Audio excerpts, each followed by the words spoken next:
All right, guys. So it's recording now. So hi everybody. This is Adriel William.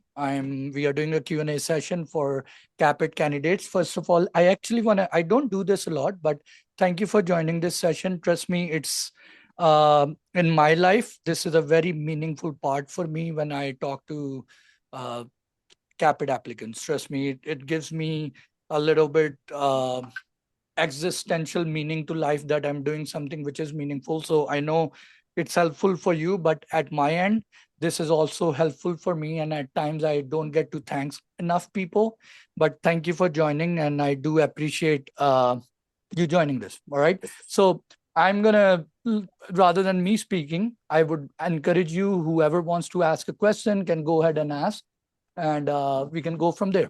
All right. So does anybody want to unmute and ask question? Hi, yes. My name is Unsaba and I graduated from Pakistan in 2023 and done my house job in 2024, same as in Karachi, Jinnah, Pakistan. And I came here after my house job for my master's degree in the US, and currently I'm doing my second year in master's Of and what? Masters of what, doc? in public health. Okay. And will graduate this year in December. Which So university? oh, I'm here in Northeastern Illinois. Hmm. And then I cleared my license exam last month. I haven't done my TOEFL yet because I'm so I don't have experience in the US, especially in the dental field. So I just doing a shadowing right now and volunteering in library or somewhere else, like in mosque or masjid or something. So is there like a good opportunity for me to apply in this cycle? Should I wait for next year? I don't know. Somebody told me you just wait for next What year is your graduation year? in 2023. No, And no, no, no, no, no. From your masters, what time are you gonna oh, do? this December 2026. Okay. Yeah. So your answer, understand, I can give you predictions, but I don't have the answer. All right. So in your situation, your answer lies in your TOEFL first. Okay. Because right now, stupid example, but will make sense. If somebody asks you, what are you going to name your kid? And you're like, I haven't even found a spouse. So in Yeah. your case, you're asking, should I apply? I'm like, you haven't done TOEFL. Oh, I booked my TOEFL exam. So And here's the second thing, doc. yeah. Listen, you're doing masters, you're an immigrant, you're living on F1, which is no fun. Number one thing is you want to just focus on TOEFL. If your score comes out to be 118, well, I would say go in as fast as you can. But if you're not able to score good, well, then you need to slow down and conquer one thing at a time. On repeat, I tell people all the time, and this is, I should put I should wear shirt of this where I tell people 1 mile at a time. Don't try to think about 7 things at a time, because you're going to even lose at the one right in front of you. So remember, this all of this gets done with a certain confidence. How do you gain that confidence? By conquering one thing at a time. If you do TOEFL and it turns out to be pretty good, you'll feel like God is on my side. Things are working out, and maybe I should move forward with more courage. But in order to get that courage, you need to first conquer the thing right in front of you. And I know you're thinking, oh, TOEFL is easy. I've already given IELTS and TOEFL before. I know that's what most people say, but stick to one problem. As soon as you conquer it, the next one will present itself, and you will know whether you should go forward right now or not. But don't try to overwhelm yourself. And trust me, anybody, maybe I'm a coach or whatever in Capit, but I wouldn't have all the answers, because you're still building the fundamental of your application, which is TOEFL. Go and do that. And once you've done that, you will know what to do next. Does that make sense, Doc? Yes. All right. Okay. What, anybody else? Dr. Varda, you? Hi, I would like to ask you something, Dr. Adriel. Okay, sure. And First off, thank you for this session. My name is Michelle. I'm also from Pakistan. I graduated in 2019 from Liaquat University in Jamshoro, Pakistan. I have, for statistics, I have a 3.63 GPA, and then my INBD is first attempt. I just gave it a couple months ago. And then for my TOEFL, I have a 116. So I have done those stuff. I'm currently based in Canada for the past 4 or 5 years. Since I graduated, I did a year of clinical practice in Pakistan, and following that, I moved to Canada. I worked as a front desk admin here and then a dental assistant. This is going to be my first cycle, but what makes me nervous truly is the bench test, because I feel like I have the past couple of months, I've entirely focused on INBD and my TOEFL, and I feel like I did fairly well at TOEFL with my score. But now that those things are done, I am in this pool where I feel like I don't have the bench test experience. So I am restricted to applying to schools that don't have bench tests. First off, I wanted to ask you, like historically, I personally have done some research on some schools. Like I've gone on their EDU websites Okay, and like okay. read. All right. I'm sorry, I'm going to But stop you. what is your, yeah, what is Okay. your take on it? My take is going to be something you're not going to like, but Okay. here's the brutal, honest, Adriel version of things. Mhm. You can't get away without the bench exam. That makes sense. Especially from people from Pakistan. Sadly, our academic system lacks when it comes to restorative and crown preps, because people can't afford crowns. We don't do enough crowns in our undergrad, and we don't do it in the minute precision that US requires. And I was one of the victims. When COVID hit, I tried to take Stevenson's course twice, and then due to flight, it stopped. I could not attend. And when I went into dental school, I think I had to, there were time in the labs where I would sit till 9. I was a uh, specimen in the school who would be carrying all my stuff to the lab, sitting till 9, working my butt off while other people would just come in, do the prep and go home. And the problem with crown prep is, it's not just right now you're thinking I need to get accepted and I need to do crown preps or learn bench exam. But the honest truth is that bench prep skill not just help you in the entry, it helps you passing your semester 1, it helps you pass your semester 2, it helps you pass ADEX, and it helps you pay off your student loan. I'm going to tell you as a GP, the fastest way any dentist in US makes money or pay off their loan is by crown prep. If you go for a job, the first question will be, how long does it take you to do a build up and a crown prep? And if it's more than an hour and a half, you're not a good fit. So the lizard that you're running away from is going to eventually become a dragon for you. So you need to deal with it while you're at this. Understand one other fact. You're most probably a younger person at this time. If you have to sit down, and guys, I might not be able to read comments. You would have to unmute and speak. It would be difficult for me. So one thing I'll tell you, Doc, you're young right now. If I make you sit in a lab and make you bend your neck and work for 10 hours on crown preps, your body can still recover faster. But if I make you do the same thing after 5 years, you're going to hurt like hell. I'm just telling you out of experience. I tell people, I spend my younger age more in surgical procedures, and I'm trying to now be a little bit smarter.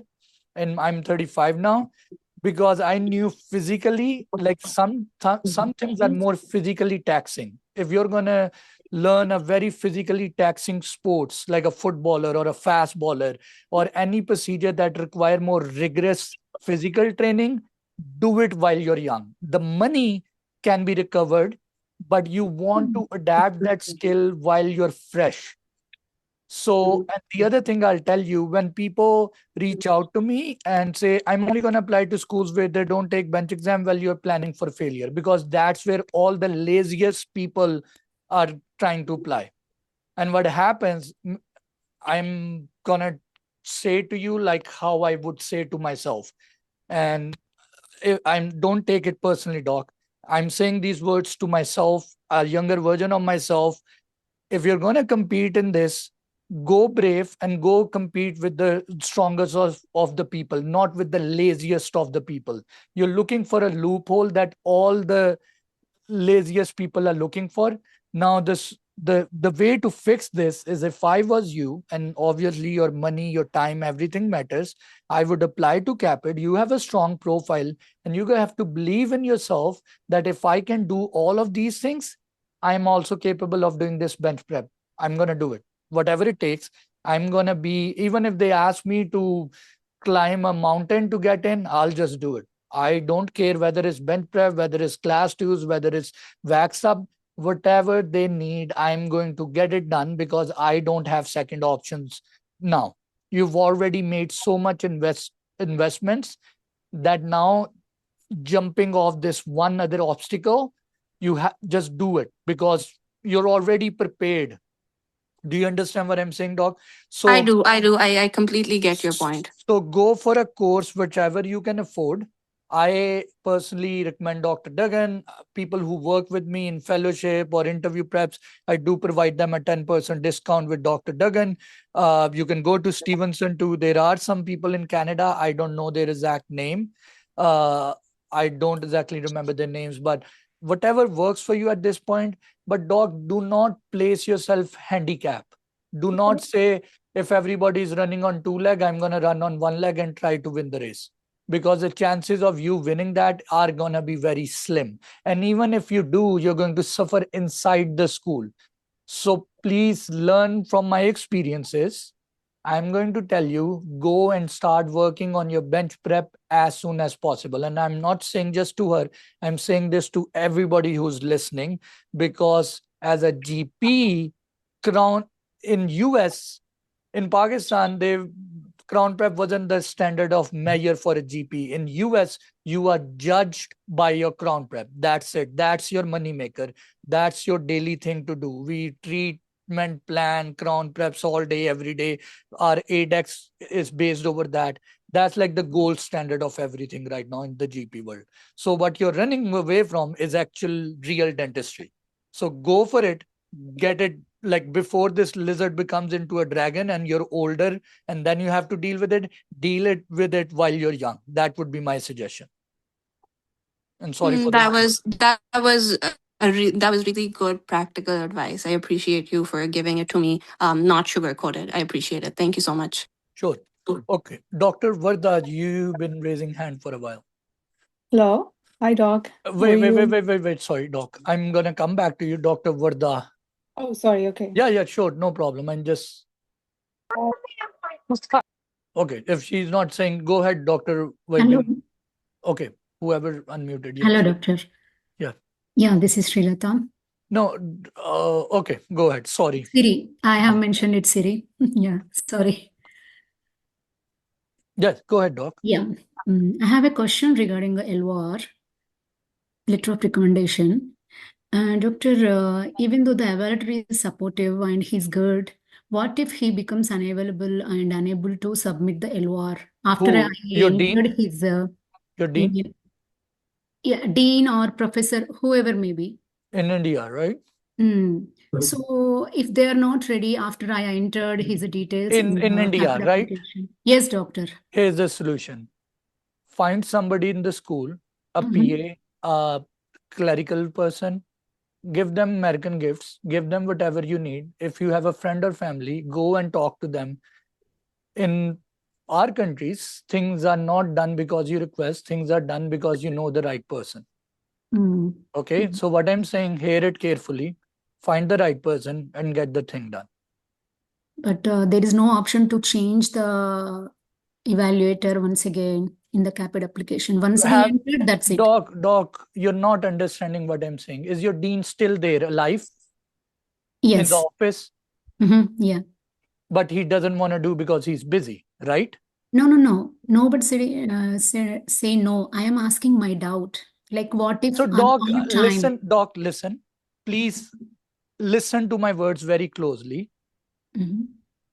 Understand what I'm saying. You have first of all, you're assuming stuff, right? Right now, you're assuming. Yeah, this is first, my... Listen, Doc. you're assuming stuff. What's going to happen? Whatever you're thinking, it's going to become reality. Just letting you know from a experience perspective. Whatever fear you think of, it becomes eventually real. But the solution to it is, you know your country better. What I'm trying to tell you, people don't do things for you just because you request them. They do things because you're I'm trying to make you understand, in your school, there will be a PA to your dean, right? There will be a Yes. secretary office.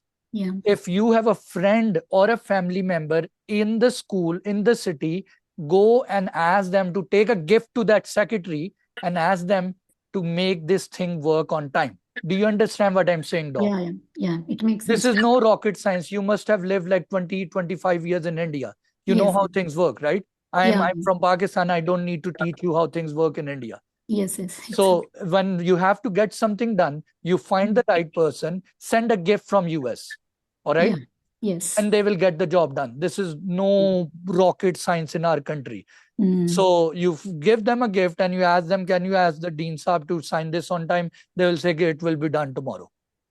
Yeah. So that's the easiest way to get done in third world countries. Sadly, Americans won't understand this, but in our countries, you have to push and pull unless you have contacts. Okay. Makes Thank sense? you. Yes. Yes. It makes sense. And if I was you, back in the days when I was doing this, even before the Caapid cycle start, the clerical staff in my school, I started contacting them on WhatsApp. I even Yes, I asked did. I asked I one did. of my friends to take them a cake or something like that. Mm-mm. Like, make sure when I call them, they pick it up, because I have to get the job done when I need it. And if I have to spend a few dollars, do it, Yeah. Yeah. Mm. because the conversion rate is pretty high. So use your money wisely and get the job done. Okay. Yeah. Can I ask you one more question, doctor? We'll come back, Doc. Let me Okay, take other sure. people. That's what I'm requesting. Yes, Is that yes, I understood. Yes, yes. Thank you. all right? Yes, doctor. There was somebody else who was Yes. speaking. Hi, Yes, Doc. How are you? good. My name is Vaibhavi, and I did my BDS from India in 2013. And I moved to Canada in 2020. I did assisting, and since 2 years, I'm working as a dental hygienist. My question is regarding the letter of recommendation. So I'll be getting one LOR from my dean and one from my current employer.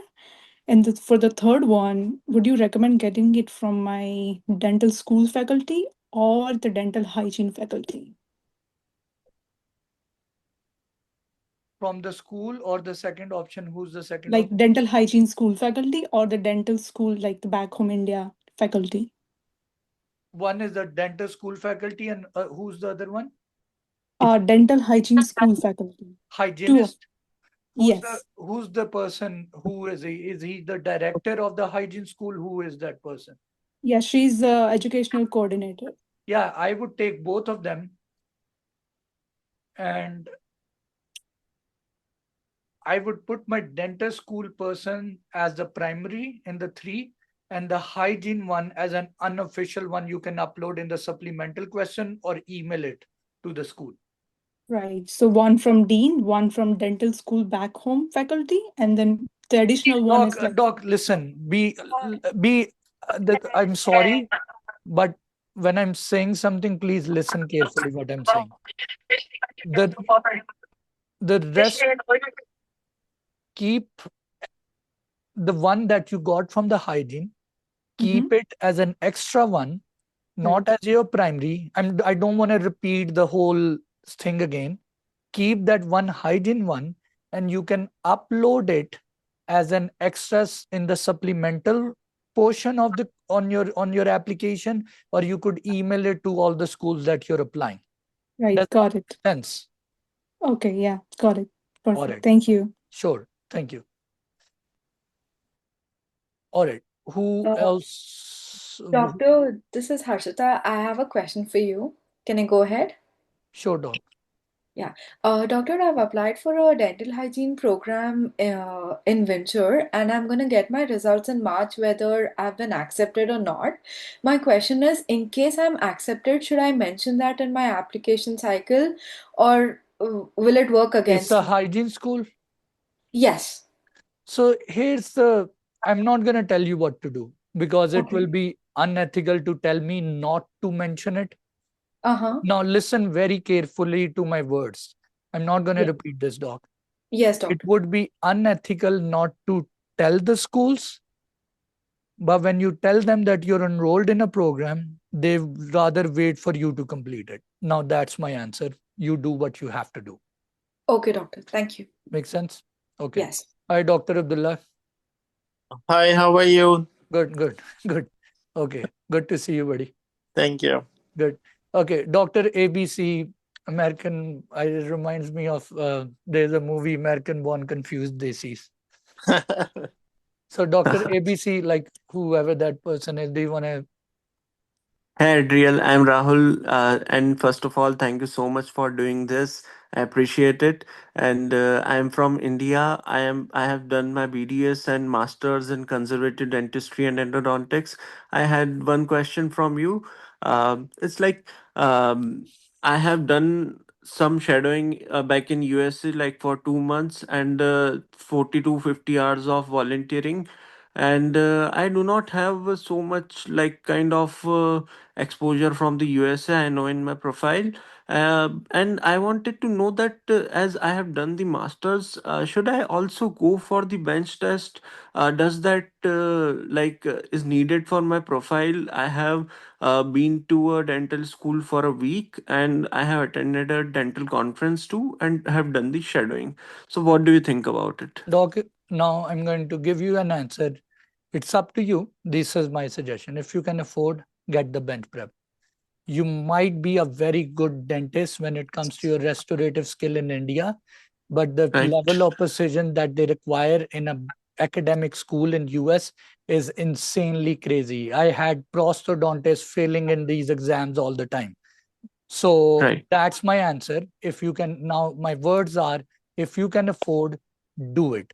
The second thing is, you guys have some bench prep courses even in India, Delhi, I don't know which places, but some Yes. people go Yes. for those. So the All more right. you do it, the better it is. The biggest problem is in this whole process, if you think you're overqualified, you are not. Right. Right. You Got it. have to. America has made a system that whenever you're right now in India, you won't understand, but some of these people who have already migrated, the Dr. Mm-hmm. Abdullah I'm talking to is actually a neurosurgeon from Pakistan, and he will tell you, promise to God, when you move here, America grabs you from the neck and put your nose on the floor and scratches lines with that. Before Right. Right. it's just how it is. It breaks you to your core before it lets you become something. So that's just how things are. I'm going to tell you is, the earlier you have that mindset that whatever I have, America don't give a crap about it. I'm telling you, who came in as an oral surgery resident, and America taught me that lesson, that we don't give a crap about what you are or how you do things back home. Do as we are saying, otherwise go and stand in the back of line. And the reason I'm saying these words to you, doc, and with all due respect, is that the earlier you have this mindset, now you will make decisions accordingly. You have to Right. see yourself as a newborn in this game. Mm-hmm. Because if you will not, even though your skill might be great, but your aptitude or your behavior or your paperwork will show that, oh, I know something, and they can smell it out. They will smell it. And Right. I can tell you, people who were specialists, who have done preceptorships and who have done masters and still trying to go through the process, and America still is pretty harsh on them. So, when we are in other countries, it's a different perspective, but America does not seriously care about what you do or what you have done in any other part of the world. That's just how they are. Yeah, got it. Thank you so much, Dr. Adriel, for your input on this. Good thing, And doc. I wish you all the best. one more thing, Dr. Adriel, please. That if I am writing my letter of statement of purpose, what do I write? What should I write more about? Like my past or whatever So, doc, I happened have a and what I video. learned I from have it? a video on YouTube. I'll try my best to share in the group, or you can ask them later Sure. on. We'll try to But or you can go and search on my YouTube channel, Statement of Purpose. It will show up right now. For Sure. that, there are like few of them that might help you get a better understanding. Thank you so much. Sure, sure, Appreciate Sanjay. it. Sure. All the best. Dr. Sara Wahid. Hi, I had this question about so I'll just give you a brief overview of what I have currently in the application. I graduated in 2023, as I already told you, and I have a GPA which is like 4.0 and a TOEFL score of 112, like 112. And I have been working as a dental assistant for the past Where? 7 months now, in a pediatric dental clinic Where? near my house. Where is your house? In what part Oh, of the Illinois, world? Illinois. Sorry. Okay. I'm sorry. Okay. It's I in know, I know. Illinois, near Chicago. It's a suburb of Chicago, and it's basically it specializes in special needs kids. So I'm trying to highlight that I What's know the how to name of deal. this practice, doc, if you don't mind me asking? It's called Glen Ellen Pediatric Dentistry and It's Orthodontics, a private and practice. it's a private practice, yeah. And I've been there for like 7 months now, and did my INBD first attempt last year in June, and then I gave my TOEFL in December, right before the entire format changed. And so that's what I have currently, and I'm also volunteering at this food bank for like it's been over a month now.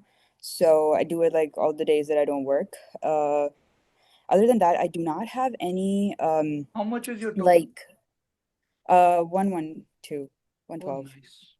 So one of the funny thing I'll tell you, like back in the days when I gave it, I had 113. I've seen people scoring 115, 16-ish. But recently, the new version since came in, I have a fellowship candidate who got 118. It's just, I don't know what happened, but Mhm. TOEFL is, people are scoring way higher, which is good. And I'll tell you one other thing that happening is that they are schools like UOP requires you to take the new version. Mhm. And I'll tell you with your profile and where you're coming from, you should definitely apply to UOP. All right. Now they might not take the older You're one. talking about University of Pennsylvania, right? Or UOP is Arthur Pacific in oh, California. okay. I'm sorry, I That didn't know the that's abbreviation. UPenn. That's Okay. UPenn. Okay. Mhm. UOP is in California. So Mhm. the reason I'm saying you might it, I don't know right now. UOP has officially said that we will only take the new one and we're gonna do Casper. But when the Caapid cycle open up, then you get to hear, hey, 5 more schools are following what UOP is following. And then you're Uh-huh. like, oh shit, now I have to take the new one, right? So Uh-huh. my suggestion would be, if you can take the new one, do that. That might help. And you have a good profile, doc. Just apply. My question, I'm sorry to interrupt you. I didn't mean to. My question was like, I don't have any research experience, Neither and did I. for the I okay. never had one. I just cannot do it. I just couldn't Mm, like it's hard for me and I would So say. And another thing, and I was trying to get like an externship at some school near me, like UIC or like Indiana, because Indiana is close by. So, but they do not have the observership or externship windows open right now. And even if I apply, they'll give it to me in like July or August. So it doesn't matter. It's going to be like the cycle is almost like later then. so So my question is, what can I do right now to like so increase my doc, chances? here's the other thing you could do. If you have the money, you can apply to some other school for externship. And even though it might be in August, you can put it in your resume that I'm externship or preceptorship at Pittsburgh has one of the best. I personally, the Dr. Abdullah sitting right in front of you, have done that. They have a fellowship program in Perio where you can do hands-on. My problem Oh, with Boston is it charges you freaking money, but it doesn't even let you touch even a piece of paper. They just make you stand up there and you're just a number for them. And I heard the one in Washington lets you do, they teach you bench prep stuff. So there uh-huh. are other programs that you can go and spend your money and do preceptorship. If you can't do that, University of Temple University, I think Tough is doing it too.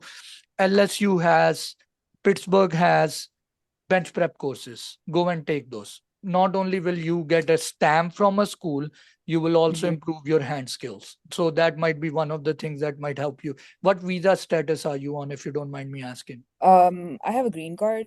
So yeah, doc, then yeah, sky's the limit for you, doc. Just go do these and apply to specifically those schools like Oklahoma, which only take bench prep courses, which And only one, take green card holder. one more question. I'm sorry to take more of your time. But so I got my own like stuff at home. Like I bought things from Amazon and Asdent, and I'm trying to like do prep on my own. Do you It's think not gonna I work. should It's not gonna work not? out. Doc. You don't. And coming from Pakistan, when you don't know what you don't know. When you will go to a Stevenson or Duggan or somebody real, you'll be like, oh my God, in which world am I living? Yeah. So you can work on these once you take the courses, but there is a time to save money and there is a certain time you have to do things, and there are value to certain things.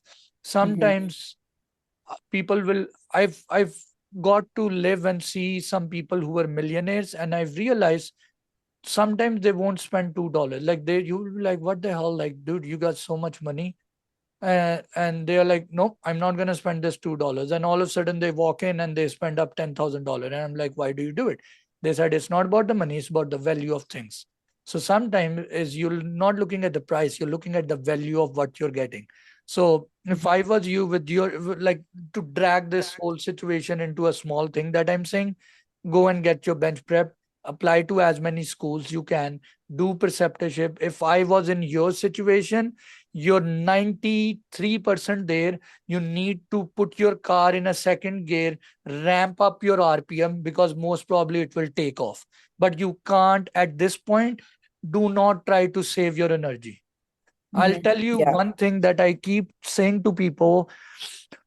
When the rocket leaves an Earth, when a rocket is flying to the space, the heaviest pull it feels on it is right before it leaves the Earth gravitational pull. Everything will freaking pull you down right before you're going to get something. And you have to use up all you got to get out of that orbit. Once you do it, the rocket becomes very easy in space because there's no gravitational pull. As soon as I decide, okay, I'm not going to do this, I'm going to change myself, that's the same day the whole world breaks on me. It's like everything pulls you back. You're in a spot that you have a good profile, you have a green card, but and in your case, time is the biggest value. And at this point, you're trying to figure out all of these things. Dog, you should be going all in. No matter if you have to take loan, you should not be waiting on anything, because most probably with your profile you can get invites, but you should not be wasting your time. Because one other thing I'll tell everybody, you might have a very average profile, but if you apply early, your chances of getting accepted is more, rather than somebody who has an ideal profile and will apply late. Does that make sense? Definitely. I appreciate your answers so much. That was really helpful. Thank you so much. Yeah. Sure thing, Dr. Zara. All right. Dr.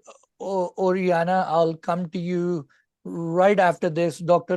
Navpreet Sani, if you want to unmute.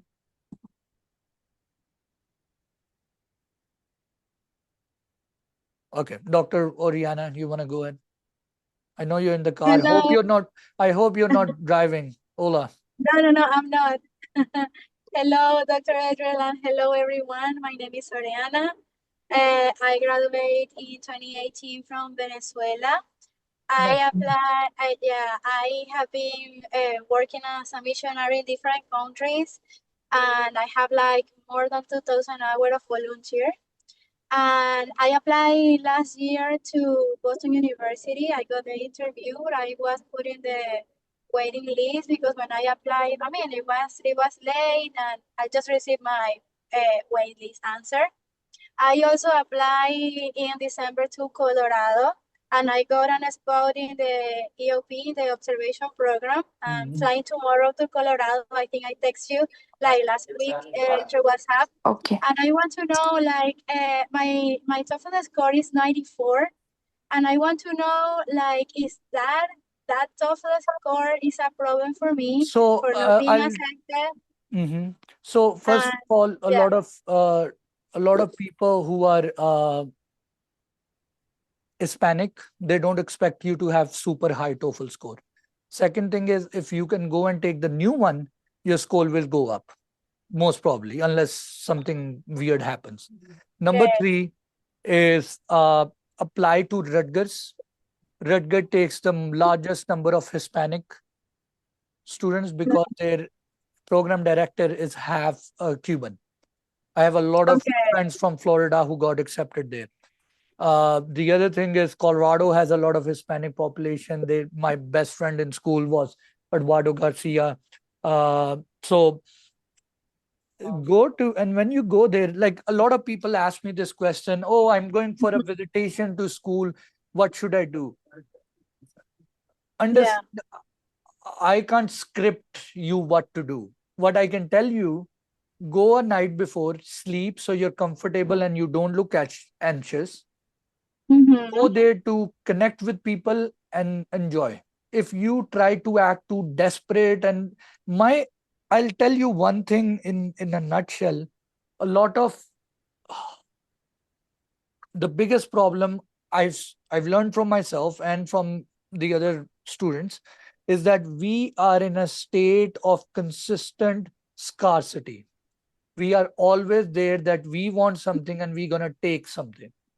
What happens is that that kind of personality or that energy, people can see it. I tell people, when you walk into a place, if you're going there, do not think you're here to take something. Think about how can I give something. Maybe a good smile, maybe just being nice, maybe just observing and not being a pain in the neck. So Okay. just go there and be like an open blank page, connect to people with a positive aptitude, and don't be in a state of taking. I'm not talking about you specifically, I'm talking about rest of the candidates. We are coming from countries, and after going through immigration and looking at the dollar conversion rate, we are in consistent state of scarcity, and people can see that. Like, for example, when I Okay. tell people ask one question, they will be like, no, no, no, I have to ask 7 questions. I'm like, calm down. It's fine. The universe will give you. Adriel is not the only one with the answers, right? So, and I know it's difficult. I do this too. I'm cut from the same cloth as you guys. I'm no angel, but this is a consistent fight I have to tell myself too, that the more relaxed you are, the more attractive you will be to the people, and they would want to connect with you and give you opportunities. So Okay. going in there, go in as a blank page, be open. All right. And you will Okay. find opportunities that other people don't. The other thing I tell people, when I used to go for these tours and stuff, if everybody like, can I ask a question? Can I ask a question? I would be sitting back just watching. And when everybody calms down, then I would ask something very different or something like I was like, I'm not going to be a part of this herd because it's just stupid, because one person does it and everybody start doing it. It's like the fear of, the FOMO, fear of what do you call, lagging behind or something like that. It's just like, because everybody's raising their hand or saying something or saying thank you, I have to do it too. Just be comfortable in your skin and enjoy it. Enjoy it. Okay. Okay, Dr. Adriel, thank you. I will like just natural, just enjoy the experience, just be nice, not be a Yeah. pain. And Yep. also, I want to ask you, do you think, like, if I apply again to Boston University, since I'm in the wait list, I have chances to be accepted in the next cycle? Yeah, you should apply. You should apply to 10, 15 schools. Apply to Tufts, apply to Rutgers, apply to Colorado, because they are very big on Hispanic students. And you want to connect to these schools before. Tufts have a Hispanic society. One of their professor is from one of the Latino countries. She runs like a mission trip and all of that. She helps a lot of Hispanic students too. So connect with her. That really makes a difference. Okay, thank you so much. Thank you, Doctor. Sure thing. Sure thing. All right. Who's next? Dr. Navpreet, do you want to speak now if you're there? So I'm sorry, I just lost the connection. Thank you It's for the fine. session, Dr. Adriel. So I want to ask that when I can start uploading my stuff as the cycle is opening on 5th of March. You can So, start on 5th. okay, exactly on the from the 5th, right? Yeah, and the doc, Okay. if you get late a few minutes, it's fine. Nothing bad will happen. Yeah, I understand. So because I was in a doubt that I can what if I can upload earlier, like from 1st of March. So It that's won't, why. doc. What will happen? You spend like I would rather do it on March 5th. Okay. It's fine. That's not gonna make like you're just prepare other things that you're supposed to prepare. Okay. Thank you. Sure thing, doc. Yes. Dr. Sony or yes. It's Sony, yeah. Hello, Dr. Adriel. So I am from India and I got graduated from dental school in 2024. Right after that, I came to US to do my master's of public health. And I actually applied to Caapid in the last cycle, which is 2025, to almost 9 schools and haven't heard back from at least one. So my undergrad GPA was 3.94 and my current GPA is 4 and my TOEFL score was 102. So I'm not sure how to proceed for this cycle. What's your have you worked in US? Yeah, I have 336 plus hours of shadowing and assisting Where have you worked as a dental assistant? in nearby clinics, like they are the private practices. And for how many months or year you've been working, doc? Almost 1 year now. Since my last Capit cycle, I have started Have you working. reached out to the schools for a I, feedback? yes, I did. I did reach out to all the schools, but I heard back from UOP. What did they tell you, doc? They said my clinical experience was less since I applied right after my graduation, and they gave me feedback about the personal statement too.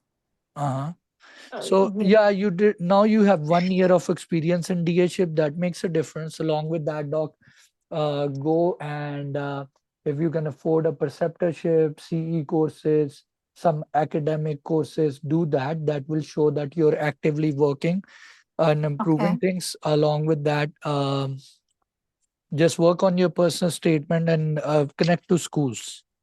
On an average, how many schools should I consider for So in this my cycle? videos, I recommend people 15 to 20 schools. Okay. Do you think online CE courses will add value? So the answer is if you can afford to go in person, take those. If you can't, Okay. then something is better than nothing.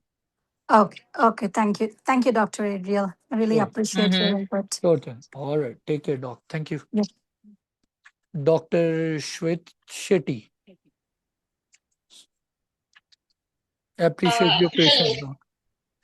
Hi. Thank you for holding this meeting. First of all, can you hear me? Hello. Yep. Go on. Yeah. Actually, so I'll just give you a little bit of an overview of. I can't hear you now, doc. Can you hear me better? Yes. Yes. Yes. So I'll just give you an overview of my experiences. I've completed my dentistry in 2025 October. I have given my INBD. I've passed it on the first attempt. I've got 111 in TOEFL. New I version, have old version? sorry, old version. Okay. I have one research paper published, and the rest I have presented at conferences, and I have quite a few unique community service experiences. I was wondering what school should I apply to, what university should I apply to, and what are my What's your chances if visa? I apply in this What cycle? year did you graduated? 2025 October. So you're a And I fresh have grad. done a month of observership during my vacation between my So internship what's and your visa schooling. status? Tourist, B1, B2. So I made a 3-hour video. Oh, I'm looking at okay. Dr. Ariana, I saw the palm trees up there of Florida. Okay. So coming back to you, Dr. Shetty. you're a fresh grad, and in your case, there's a 3-hour video I've posted on YouTube. It's called Which Schools Not to Apply. My suggestion is apply to those schools which have the largest number of seats. As a fresh grad, your chances of getting accepted to a school is in a school which take a large number of people, so they have a diversity. For example, Colorado takes 40 people. In their 40 people, they take people who are 58-year-old, 40 years old, 30 years old, and then they also take who are 23 years old. So that's the best bet I can tell you, because you're just fresh. It's just how it is. You have to do more things as you get seasoned. But meanwhile, if you're going to apply, that's the best suggestion I can give you. May I ask a follow-up question? Sure. Do you think I can do anything as of now to like improve? If you have money, my... go for preceptorships. Okay. Yep. Thank you. Thank you so much. I really appreciate it. Sure thing, doctor. Yes, Dr. Ghulam, I will come if you're there. You want to unmute, sir? Yes. Hi, Dr. Adriel. Hope you're doing well. Thank you for doing this. I'll tell you a bit about my profile really quickly, and then I have 2 quick questions about the application. I graduated in 2021 from Pakistan in Lahore, and then I've been doing a bunch of stuff. I passed my NBD. I did my TOEFL. My TOEFL score is 115. I did my master's in public health from Johns Hopkins, and this is going to be my first cycle for Caapid. I'm still working at Johns Hopkins as a research associate. My first question is that, this is my first cycle applying for Caapid. I did my MPH.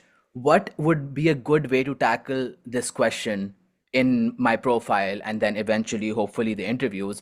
That why am I moving back? Why did I do public health in the US and then usually this is an interview question that comes pretty far ahead. But if somebody asks, you can always say that, and this is, you're not the first one.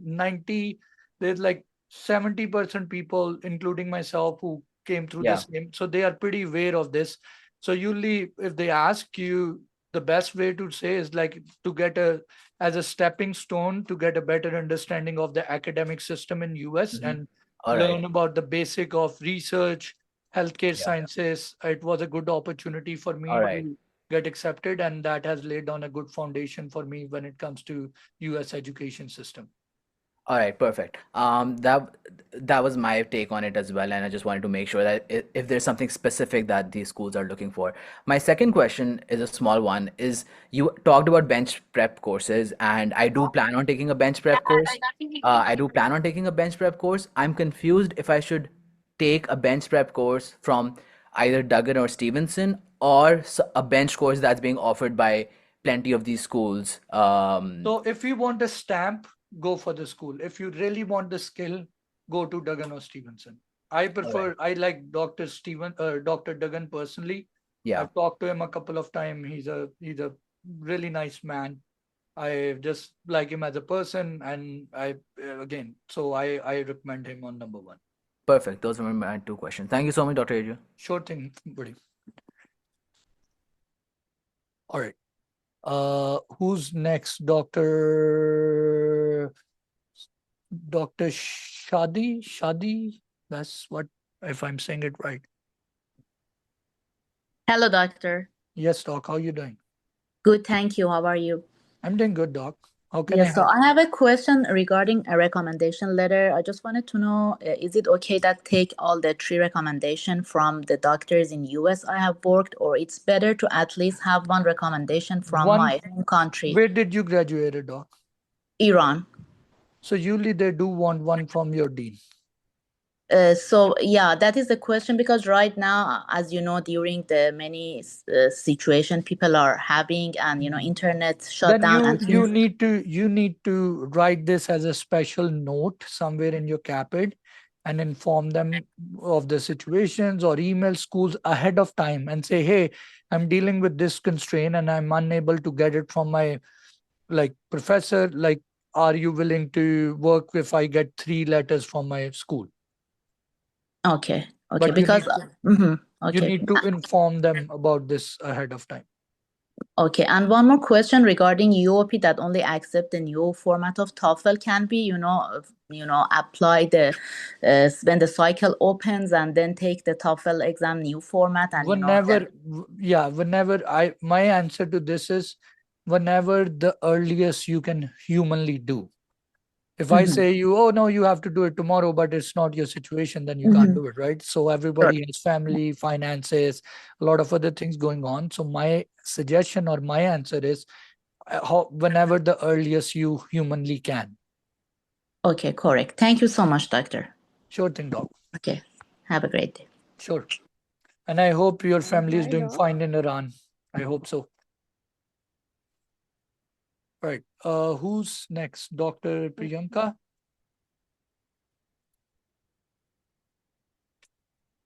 Dr. Priyanka, Dr. Sumit, otherwise.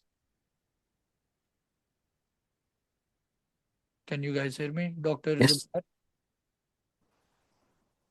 Hello, doctor. Yeah. Hi. How are you doing? Hello. Good. Thank you. So I have a question about recommendation letter. Currently, there's a different dean in my faculty. So the dean that he was working, that I was studying on that time, so he moved to Canada. And now I supposed to get recommendation letter from the former dean or the current dean. Whoever the current dean is, just take it from them because you will get the letterhead of your institution. Okay, understand. Thank you so much. Where did you graduate from, Doc? From Herat University, Afghanistan, 2020. Yeah, just get it from your current dean so you could have a letterhead. That's what matters. Okay, I got it. Thank you so much, Doc. Sure. All right. Can you hear me, Doc? Yes, Doc. Yes, good afternoon. My name is Priyanka. I am currently working as a dental assistant in a corporate clinic, which is PDS Health. Why are you so scared, Doc? No, I'm joking. I'm messing with you. So yeah, go ahead. So I have two experiences as DA, which is I volunteer with a private clinic and also work full time since I graduated my master's in health informatics. From where, Doc? Where did you get? From UMBC, which is in Maryland. And right here, I'm currently working as a DA full time in this corporate clinic, which is PDS Health. So my volunteership, I just started volunteering like 2 months ago, and they refused to give an LOR over here with Mission of Mercy. But what did they say? They told that they would give me a letter that they would that would ensure that I'm working as a volunteer, but they couldn't give a LOR, which requires me to work for like 6 months with them. So it's only 2 months, so it's so soon, they said. Yeah, the volunteerism that I did in India, would that count here? You can, but it's not going to be as strong. So what's your question? You told me the situation, like what's the question? Like which school are you talking about? So I'm willing to Mission of apply Mercy is giving you a proof of volunteer work. It's not giving you a letter of recommendation, because letter of recommendation comes from individuals, not from a whole institution. Okay. So they are not willing to recommend you. That makes sense. It's a big organization. They don't just hand out letter of recommendation to people, but at least you're getting a letter of proof that you volunteered, which is good enough. Okay. So now what's the question you're asking? So the university which I'm looking at is Tufts. So they requires you to upload a LOR from a volunteer organization that you did the volunteerism from. So right now, I do not have. Doc, let's make it simple. First of all, if you want a letter of recommendation from somebody, if I need to, you need to create connection with an individual. And now what happens, that's what I tell people. As soon as they see us as a foreign trained dentist or an immigrant, from day one, they know they are coming in to volunteer, but at the end of the day, they're going to ask for something right away. And that's why they are very now strategic. They're like, we'll give you a letter, but not a letter of recommendation. The same Yeah. happens when people, because we are always in a state of taking. And that's my, it's when now I look at hindsight going from the process, that's why people sometimes when the thing that I was telling Dr. Oriana, that you're not there to take something, you will find somebody who will become a friend with you and say, hey, how can I help you? Like, tell me, what do you need? Yes. But My dental coordinator, she's very sweet. She's like, what's her name? so her name is Dana. So I spoke to her. I explained the situation that I had to apply to the cycle as soon as possible. So would there be any chance? And she's like, maybe you have to wait till our clinic Yeah, director comes. doc, that's American diplomatic way of saying. Yeah, she's So like, maybe after March 20, I would be able to get Doc, you one. I've been through all of this. I used to volunteer with Mission of Mercy. I got a letter of recommendation from their CFO. I've done all of this. I'm just Yeah. telling a generalized advice. I know you, it's up to you if you want to listen to it or not. That's totally fine. But what I Sure. keep requesting immigrants, foreign trained dentists, is when you are going in any place, you have to create connections as a deeper level. I can tell you, I talk to people now all the time, and as soon as I pick up a call, I can sense that this person is so much desperate. He's here to take a part of my energy. That's what it is. And it's a change of mindset. Sure. I can't explain it to you, but the universe works in a sense of energy. I Yeah. meet people. It's hard to explain, but I'll just tell you one Yeah, thing, I got you. that I'll try. now what I'm telling you, Doc, is if you're not getting a letter of recommendation from there, get it from where it's feasible, whether it's India, whether it's a temple, whether it's University of Maryland. You can So, always, yeah. So in India, back home, my mom knows this NGO that we go to, and I used to take the orphanage, those children, for the dental work to the pedos while I was working there. So, would that be a good thing? Because I yes, was doing that would be, Doc, charity. listen, that would be Yeah, fine. In India, you sure. can get it from anybody. Yeah. It's India, right? Yeah. You can get it from anybody. I don't need to explain you more. All right. Okay. Okay. You can Thank get whatever you want to be written. You can get it from any organization you want if you know the right people. So Yeah, I that was wondering if the okay, Indian one Doc, would let be me good. can you let me finish, Doc, please? Sorry. I'm sorry, but Yes. let me finish the thought that I was trying to tell you. Yes. Number one thing I'm trying to tell you is if you're not getting a letter of recommendation from Mission of Mercy, be grateful that at least they are giving you a proof of experience, because they don't even do that anymore. They are very picky, and they are like, I've known people that Mission of Mercy say you have to volunteer 6 months just to even get a proof, because your hours are not enough. So first, go in a state of gratitude that at least they are giving you this. All right. The next thing is, if they are not giving you what you want, get it from somewhere else. On top of that, in the supplemental extra, wherever you have like extra upload option, upload the volunteer work of Mission of Mercy.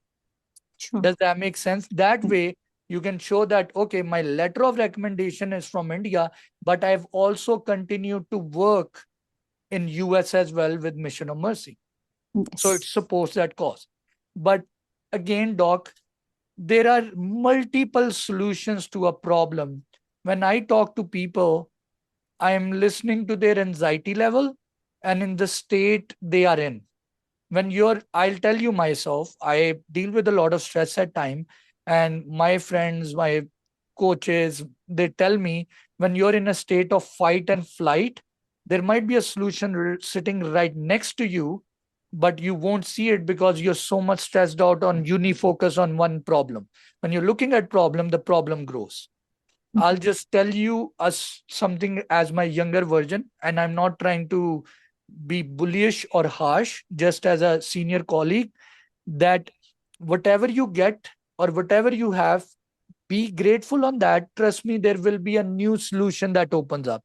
Now, the school, you might feel your chances of getting accepted to TUS will increase if you have a letter of recommendation from Mission of Mercy. That's not completely true. Sometimes they can read your words, they can read your documentation, they can read your personal statement, and then judge what kind of a person you are. I'm telling you, just shift the paradigm a little bit. Whatever crappiest things you have, do it in the best of your energy, and trust me, they will get the job done. Even if you don't have the fastest car, you have the oldest car, but you have the positive energy, you will win the race. It's hard for me to explain these in like practical terms, but when you will start looking from the world in a different aspect, even the letter of recommendation from a very small town in India on a very rough kind of piece of paper will do the magic for you, because you are bigger than your papers. Number one thing I tell dentists all the time, don't let your degrees or your qualification become bigger than you.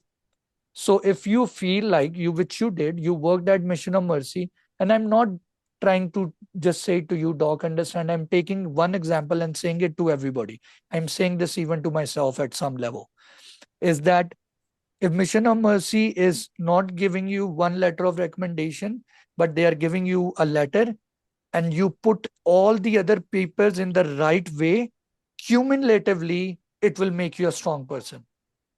So do you understand what I'm saying, doc? So it's a set of things that present you. One of them can be weak, but the rest of them, if they are cohesive and it makes sense, and it truly makes sense that this person is involved in community work, they will sense it. Some people are there only to get paper, and some people are there who actually like to work in community. Yeah. Does that make sense, doc? Yes. That was so insightful. Thank you, doc. Sure. There's a book I'll suggest to you guys. It's called Becoming Supernatural. If you get time, or there's one book called Happy Money. It's a Japanese book. Author is Japanese. I really liked it because I'll just tell you, from especially people from India, Pakistan, other countries too, but he talks about that when we give money to people, we are not just giving money or time or attention, we are giving our energy. Right now, when I'm talking to you or you're talking to me, it's a transaction of energy. There are some people I talk to and I feel really happy. Abdullah is one of them. When I go to Pittsburgh, I meet him. It's like he might be at a different phase of life, but there are people I talk to and I feel like I'm energized. And then there are people who can be in my clinic or other places. I call them the energy vampires. You talk to them and you're like, oh my God, I'm drained. It happens because I'll just tell you that this is all a transaction of energy. And even when you give somebody your money or your time or your volunteer work, you're sharing a part of your energy to them. And it really made sense to me. I used to work with a corporate office and I used to make much more money and I felt horrible. If you've seen the movie, like it's called Devil's Advocate, Keanu Reeves, I felt like that. Like I was selling a part of my soul and it hurted me like hell. Now I realize sometimes after reading that book, there's something called happy money. There are jobs or things that you will do. For me, this Caapid is one of them, where if somebody is paying me, they are actually paying me, I believe most of them are, with a happy thought. Like I'm doing something good for them and they are giving me. And I enjoy that far more. And in my head, as a dentist, as I'm working, and when I have to fight freaking insurances to get my money, it's not really happy money. Trust me. It's like I'm a doctor and I have to fight these bloody corporations to get my money. It's like, what makes me different from somebody who's selling cotton on the roads, right? You're literally like equal. So the reason I'm sharing this thought is that I'm giving you a perspective that understand whenever you go to a school, you meet a person. I've been, if you met me 5-10 years ago, nobody would have been a biggest jerk than I am. If I want something, I'm gonna get it done, and I don't care what you feel like. this is how my mindset would be. But now over time, learning from my experience, I've paid certain prices, I've learned certain experiences, and now I think about whether doing this or not doing it, how it's going to affect my energy, if I'm going to sleep better or not. And I know there's a time and place for all of this, but when you're going to volunteer, when you're going to schools, when you're going to places, think in that perspective. I have a 19 years old African American assistant. That kid has so much positive energy. When marketing teams or scanning teams come in, they're like, we're going to take your dental assistant. This kid has a lot of positive energy, and I can feel it. That kid is just positive. And when you see somebody like that, you just want to give them opportunity, you want to help them. I try my best to give him some books to read, because I feel like that kid is going to go somewhere, like he has the spirit. So what I try to tell my candidates, people I work in my fellowship, overall, even through my videos, is that you're going to become a dentist, but you also want to preserve the other part of your psyche. I've seen dentists on drugs. I've seen dentists who got divorced. I've seen dentists who went into alcoholism, other issues. So becoming a dentist is very good thing. You want to be successful, but your inner world, try to make it stronger too. That's just part of this journey. And sorry for the big like lecture, but okay, next person, Dr. Samit. Hello, Dr. Adriel. Thank you so much for giving all this advice and all the helping answering our question. I really appreciate it. So I graduated in 2024 from the India, the government dental school. Uh, I have a 3.92 GPA. I did the new version of the TOEFL. I have a 5.0, but I'm gonna be taking again to get to 5.5. I also passed the IMBD. I'd worked as a associate dentist in India, and then I came here. I worked as a dental assistant. I just joined it about like month or ago so. So and as you are, I also did some of the research. Published the article, like two of the article. I'm also presenting it at the poster. Also doing the volunteering too. So my question is, so I was reaching out to different schools, but like majority of the time they don't reply back. Is there anything I can do or improve Doc, something on? you're fresh off the boat right now. You came a month ago, right? I came in US like about two months ago something. So yeah, it's going to take a little bit time Okay. just to get into the system. You have to continue to improve your TOEFL, work a little bit more, and then eventually you will see things start to get better. It's just you're at a fresh point. It's just how things are. Nothing against you. We all been at that point. Just keep working on it, and you will see like things get better. Okay. Yeah. Is there anything you recommend to improve in my profile, I guess, or anything? TOEFL, keep doing what you're doing. Improve your Okay. TOEFL. Take preceptorships if you can. Visit Okay. schools eventually. Watch the videos. Doc, I'll tell you one thing. I've been here for 10 years, a little bit over Right. now, 10 years. One thing what happens the first year when we are fresh off the board, when we speak, when we communicate, when we write emails, the other person can know right away that Right. they are fresh off the board. It's Mm. just Americans are straight to the point, quick, get it done, respect our time, move forward. Got And it. we as I'll tell you, back home in Pakistan, a friend told me like whenever we spoke English, we spoke it to our seniors. So we always like we would speak English to our teachers or principals. So when we have to say something, we will say, "Thank you for your time, sir. I'm reaching out to you because I wanted to ask if I is it suitable if I can come in tomorrow or not." In Right. America, it would be, "Can I come in tomorrow or not?" I That's see. how we write. So there is a certain process journey, and you can accelerate it, is improving your communication, your Okay. overall getting more experience, and all of that would help you. Okay, perfect.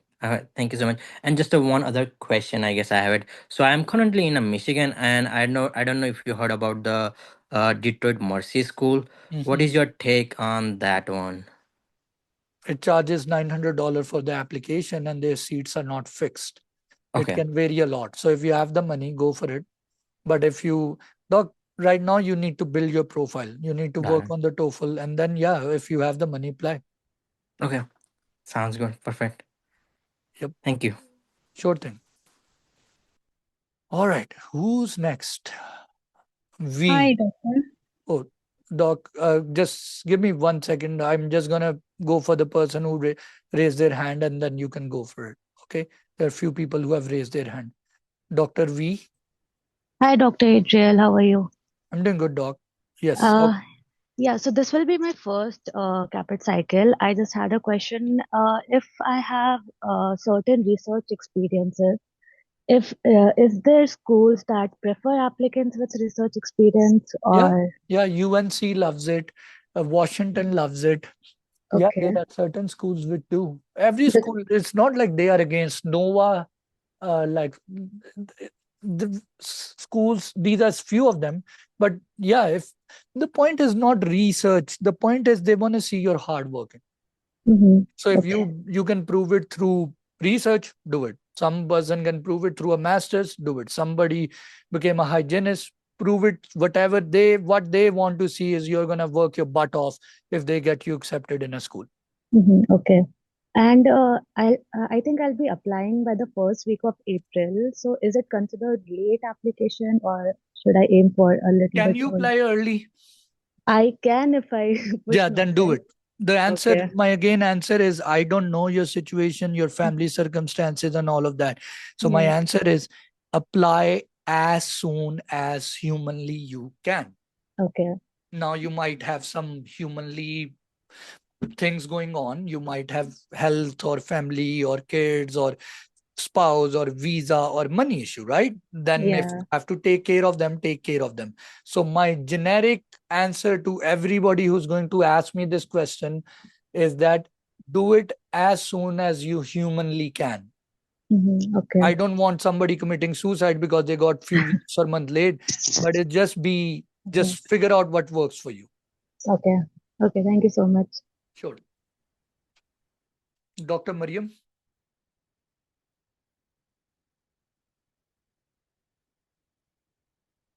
Hi, Doc. Can you hear me? Yes, doc.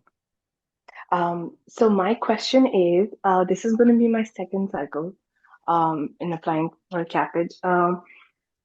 Do the universities, firstly, do you go as a reapplicant? Secondly, do the universities compare your previous application? Like, for example, if you want to go back to your previous application, change a few things, maybe you thought the Again, doc, I job. wrote this answer on my Instagram too. The point is, you prefer not to do it, but you can, but I don't encourage it. Okay. Unless it's now you're contradicting something that was not there, that can give them a chance this person is lying. So be careful with that. That's my suggestion. Okay. All right. Yes. Perfect. Thank you. Sure. Doctor in Phoenix X, like whatever your phone code Hello, was. doctor. Yes. My name is Sana and I'm from Pakistan. I just want to ask you that I just passed my INBD and I'm preparing for TOEFL, which I have planned to give in first week of March. And I'm currently in B1, B2 visa. Should I apply from USA for Caapid application? It will be much better to apply from Pakistan.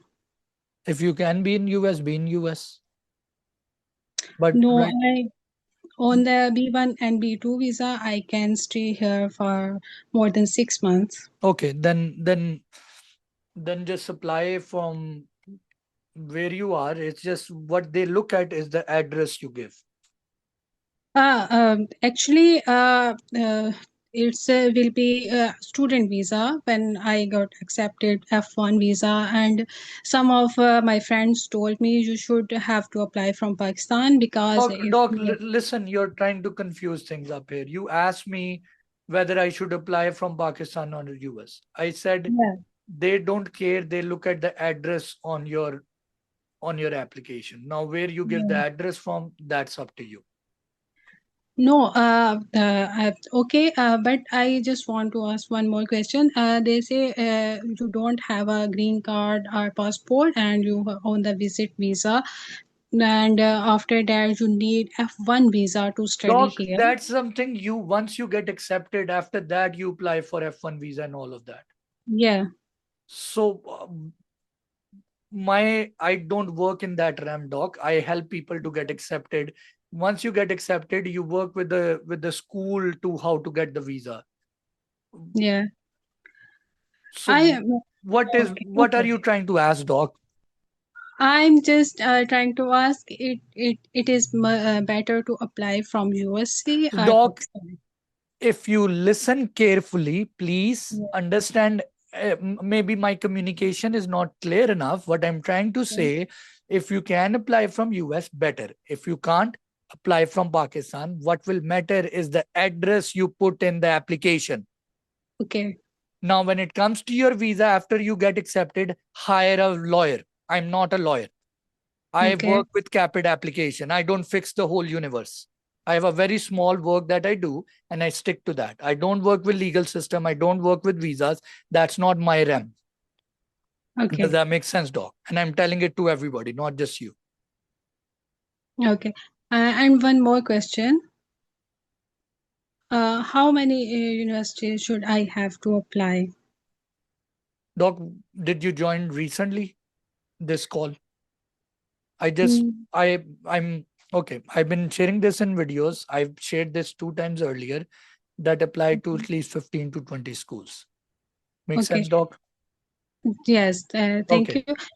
Oh, one more question, The please. doc, I'm just told 7 people that please wait. If you ask 1 or 2 questions, let other people ask to you. But go ahead now. Go ahead. Okay, thank you. Should I do something on this visa here, like observership, shadowing, or any job Where? in USA? Yes, you should. Okay, thank you. Yep. Make the best out of your time and go and do observership, preceptorship, shadowing, whatever you can. And doc, please watch the videos. I don't, and I personally know I don't want to sound rude or like but understand, for 6 years of my life, when I was way younger, I started making videos just for people like you. So I and it I it's a lot of time of my life that I spend in front of the screen uploading, editing. And when I talk to people, I request them, please do your homework, watch those videos. Those are for free. That's going to help you. And watch them. And it's going to give you a lot of basic understanding. And it then after that, when people have questions, I love to answer them. But if I have to sit down and go back in 2020 and have to answer the basics of ABCD, I can do it, but it's just a lot of energy and there are other people who are sitting up there. So that's why I try to ask people to do watch those videos. I made it specifically for you. All right. So I hope it helps. Dr. Harshita. Yes, doctor. I'm just back with a quick question. Doctor, from various sources, I've like heard that the University of Chicago, Illinois, does not like prefers more of green card holders Yeah, and they less. don't give F1s a lot. They don't. Yeah, not F1s, but what if we are on a if you're a Canadian PR I or don't know. I'm just okay, telling you, I've seen okay, that they would take people with green card or H4s and stuff. They don't give people F1s. got Now, it, doc.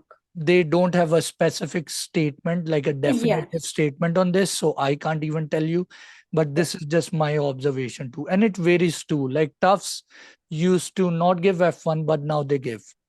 right. UPenn just said we will only take green card and citizens now. That's right. So they keep changing. So you just have to experiment and see. Yeah. Just talk like a quick thing. Can we reach out to the school with these kind of doubts and questions? Like, do they give a like? Usually they don't, but there's Okay, no harm in asking as long as you don't annoy them.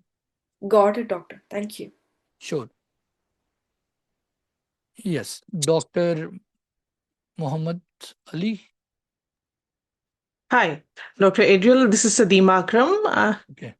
Yes, I'm doc. from Pakistan and I'm like 35 years old. So my question is like I graduated in 2012 And after that, I did my residency in operative dentistry in 2022. But because of like a lot of family issues, I could not like do any job in US or any volunteering here.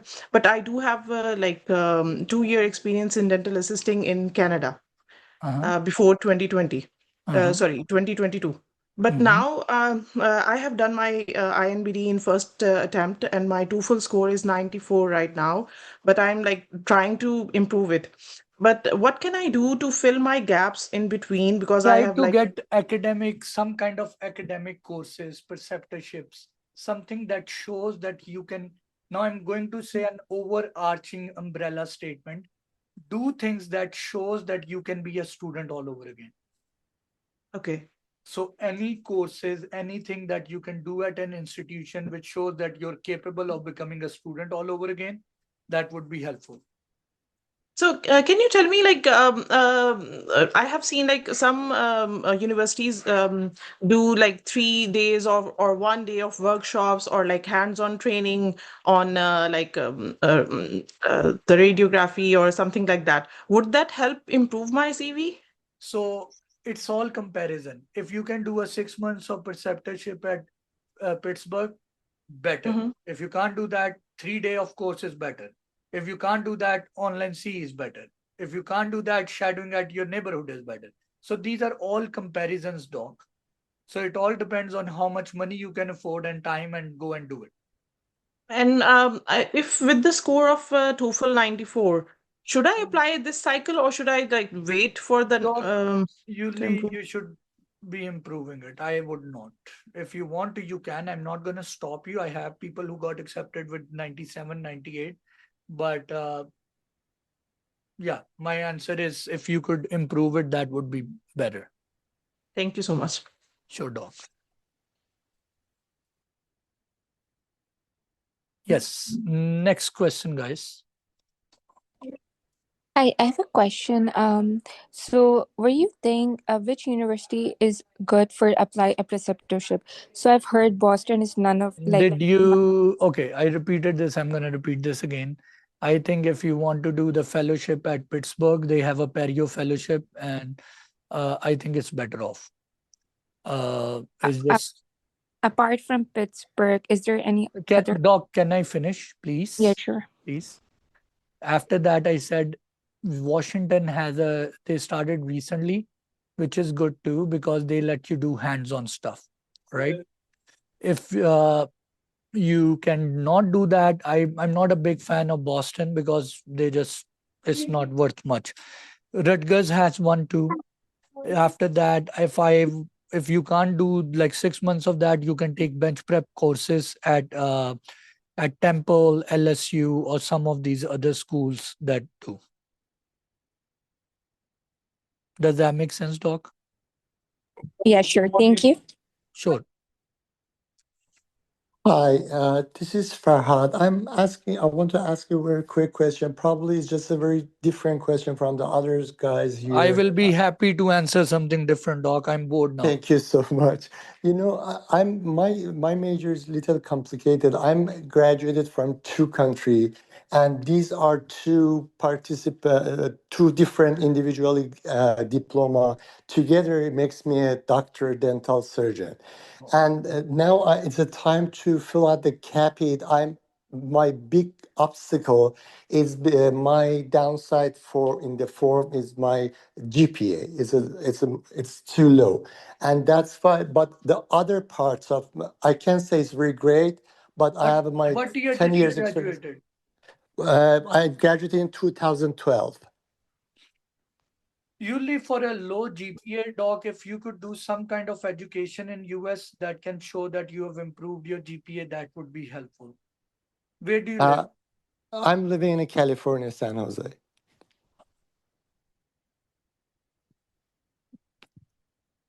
Otherwise, I would have said move to Florida, become a hygienist. But yeah, you have to find some kind of academic things to do that can show that you have improved your GPA, and because you are comparatively an older grad too now.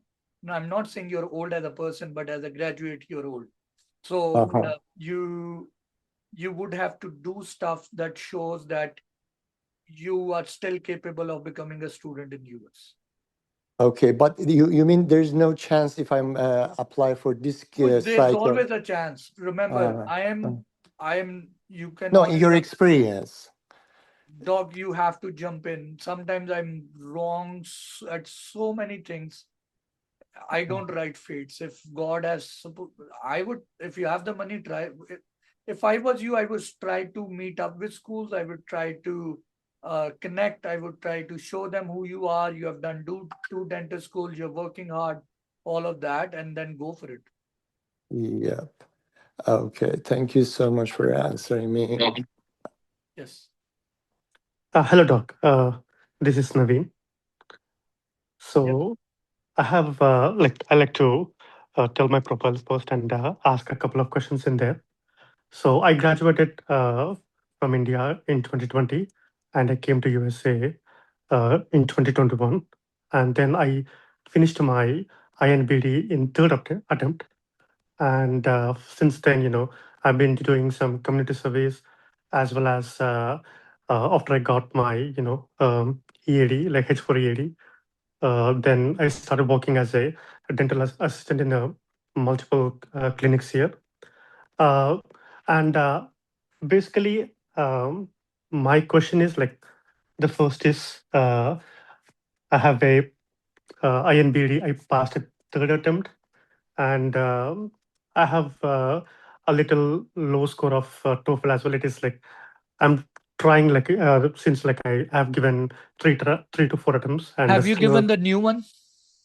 Yeah, I'm going to this next Wednesday. I'm going to give the new one. My concern is like, is third attempt is going to be a deal breaker? No, Or it's not. But at least increasing your TOEFL will be helpful. So like here is my thingy. Basically, I'm not able to cross that 90, Doc, 95 score. again, Doc, understand, I've controlled the controllable. Now you have 3 attempts you have. Mhm. Can you improve TOEFL with the new one? Yes. Do you Yes. have? You should. Now I don't have magic tricks under my sleeve that can make things look better right away. Correct. You have to put in that hard work and make it better. Gotcha. And like with this score and my TOEFL, basically, what are the schools I can apply? Like just a ballpark. The one which have the most seats. That would be my answer. Okay. Yeah. Thanks, Doc.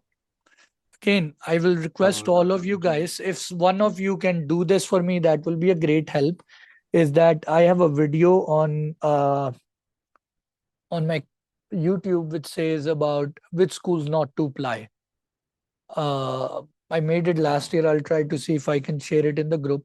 It talks about breaking down schools and how to select those. Yep. Okay. Hello, Dr. Adriel. Yes, Doc, how are you doing? Yeah, it's all good. I just want to ask you a really quick question. It's more of a different kind. I want to ask about the residency program. I'm from Pakistan and I'm a recent graduate from 2024. I passed my INBD in first attempt and my TOEFL score is 102. I wanna go into my master residency, and I'm not here a resident in my own country. So is it necessary for me to go into residency in my country and then get into a program there or No, not? no, you can apply directly. It's just more competitive to get in because you're competing with the local DDS. I do have some like experience related to prosto, like the digital dentistry and designing. Yeah, again, Doc, you can apply. I'm just saying it's more competitive because now you're competing against the local DDS. Okay. And if you're going to, I don't work with residencies directly, but my suggestion would be if you're going to apply to any places, go and visit them first. Okay. Dr. Anam, thank you. Can you share it in the WhatsApp group too? Thank you very much. I really appreciate the help. Thank you. Hello. Yes. Yes, sir. Good afternoon. So this is Arpita. I have completed my BDS and MDS, and then I have worked as an assistant professor in SDM back in India. So after that, I worked as a clinical endodontic consultant. I have one research in IAJ. So, and the GPA is BDS is 4 and the MDS is 3.5. But I have to give my TOEFL, like I'm planning to give March first week. So, should I be applying to this cycle, or I don't have any US experience, but No, I think you should be applying and get do give your TOEFL, make it good, and apply to as many schools as you can.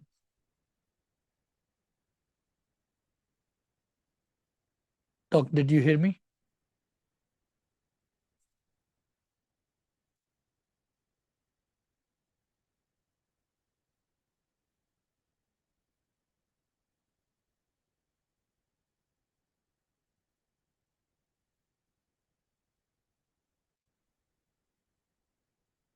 Sorry, my connection broke off. Yes, sir.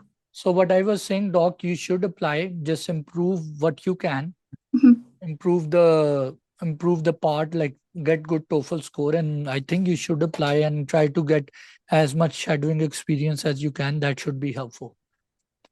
Okay, sir. Like, is it better to like Caapid cycle or pass cycle? Like, I want to apply for both. I work with Caapid. I don't work with PASS because it's very Okay. competitive to get in. So you're asking a person who stays away from that. Okay, sure, sir. Thank you so much. Yep. And for people who are listening to this, I do offer help. I have a website, you can look it up too.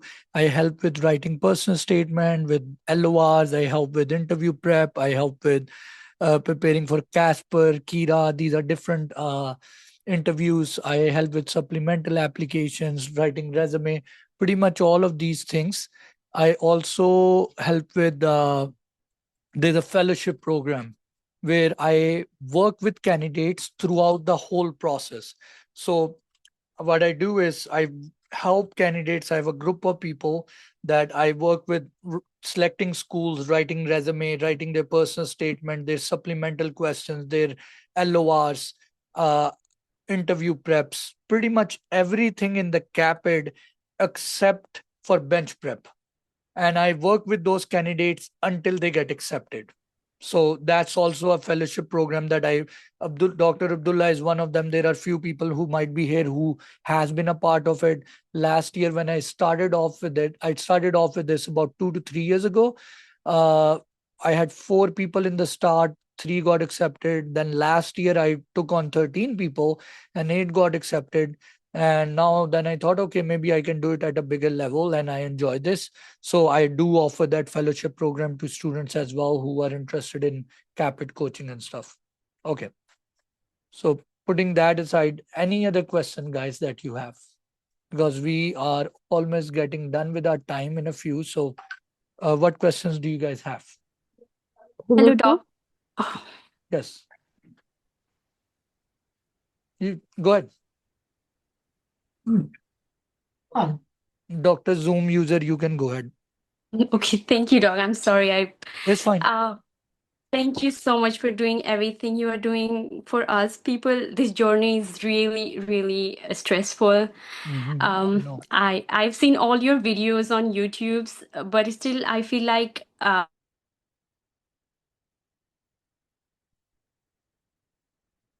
Hello. Is it my internet or yours?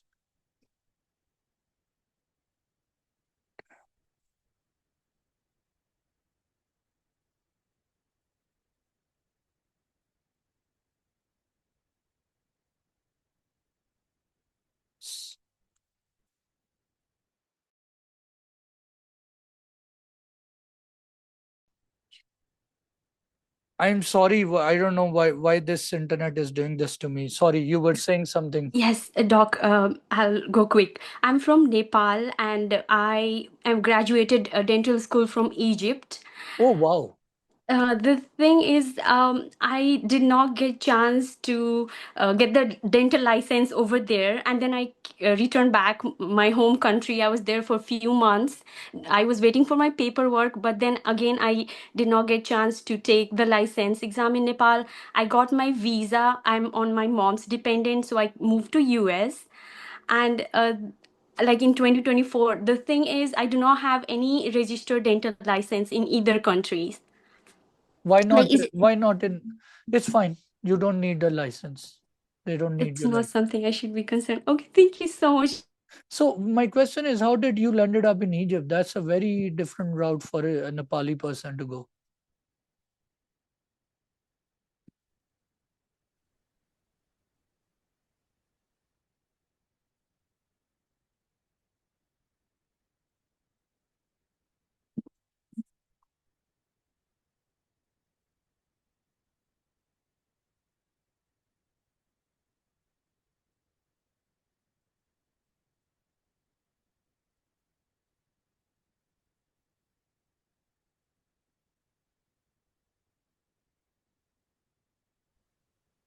Hello.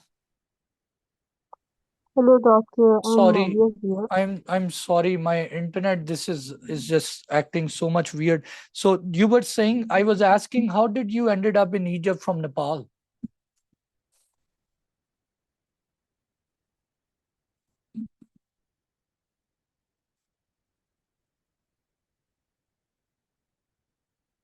Oh my God. Hello, doc. Can you hear me? Yes, doctor. I'm sorry. I don't know what my internet is doing to me right now. It's okay. So Okay. I was asking the doctor, how did you landed up in Egypt from Nepal? So, Doc, I got a scholarship to study in Egypt. Which school? Cairo University. Nice. I had some really good friends from Ain Shams in Oh, Egypt. oh wow. Yeah, in Colorado, like when I was studying. Wow. Yeah, so Egyptians are very good restorative Yes. dentistry. Yes, Very good. I bet I learned also Arabic. Oh wow. So that's some strong points in your application if you can put it in. It shows diversity, and Egyptian dentistry is pretty good. My class rankers were mostly Egyptians in Colorado because their restoratives and stuff were pretty good. So that's good. Mhm. While I was doing preceptorship in Toro University, they were amazed because I told them I know how to use rubber dams.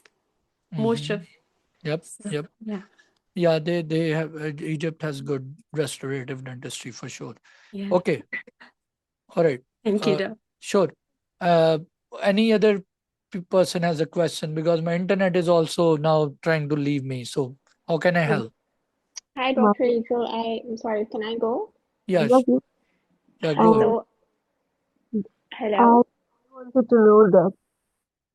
Dr. Ramin, Yes. yeah, go ahead.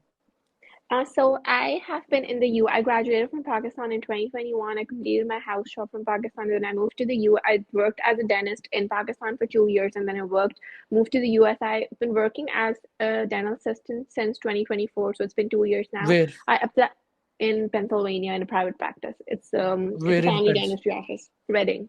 Where in Pennsylvania? Reading. Okay. I applied last year in 2025 with 1 year of assisting experience, one publication, 2 years of clinical experience as a dentist back home, one poster presentation, and How much is your G. TOEFL? I have a 110. Okay. And which school did you graduated from Pakistan? Foundation University Islamabad. Okay. All right. But I only received one invite. That's it. And I applied to like 15 schools. Because the So, poster competition and all of those are not very big achievements, to be honest. I would okay, highly encourage you. What visa status are you on, doc? I'm on a H4. So if you could afford to do some preceptorship, visit some schools like OSU, Pittsburgh, UPenn, Rutgers, something like that, that will add some strength to your profile. And then how you write your personal statement. One of the biggest problem I see with foreign trained dentists is they don't know the importance of personal statement. They think, oh, we just Okay. write a piece of paper. but in US that's like the core of your application. And I personally feel a lot of time people don't justify their application because their personal statement is not good enough. So you would Okay. want to look into that. I do help with that part too, writing. But overall, if you have some other friends or something, I have some videos on my YouTube too. If one of you want to share it in the group, that would be a great help.